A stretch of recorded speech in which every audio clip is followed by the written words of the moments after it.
Na mwenzangu kijana, nilikuwa tafuta sema hivi. Na hii kitu ifo nikiseme hapo. Unaona maisha yako siku pale, wewe usikuwe na chunga batu yako karibu, bakusupport mbia kwa vitu viko wafanya. Jua kwanza hivi, mtu wa karibu, yana kuwa kontele selo na pase.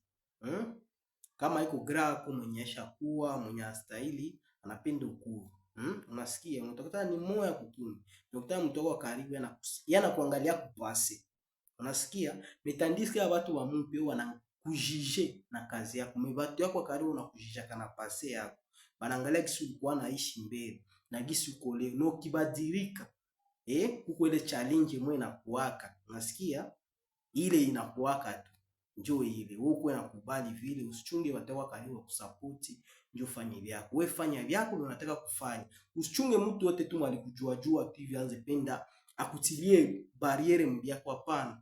Wewe fanya vyako, dunia iko kule nje kwa mamilioni ya watu itakuwa tayari kusupport kazi yako. Unasikia? Ninachunga kitu kio utafuata geste hata kugoa mtu anakuona hata apparence yako tu hivi. Kwa wengine mtu mwenye anampatia furaha na kwa geri. Unasikia? Kwa toa kila siku example Yesu.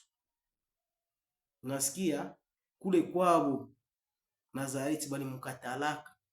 Hakuwa anafika kwa mzarau. Sasa wewe kifileo mwenzangu mwanadamu, bro, wenyewe utapenda wakuheshimie. Unasikia? Wewe tu kuwa jua tu ujijue, ujiheshimie, ujikubali. Ujue hii kazi niko nafanya aende kwa bure na mtu niko nasaidia mahali pote kwenye hiko.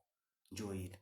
Mungu abariki, tukutane na magrabo. Watu hawakujue uko tayari kukujije kupitia kazi yako. Wanakujua wanakujije kasi ile pase yako. Njoo ile uko nayo kila siku. Mimi wanapenda wa support. Njoo ile. Ciao ciao.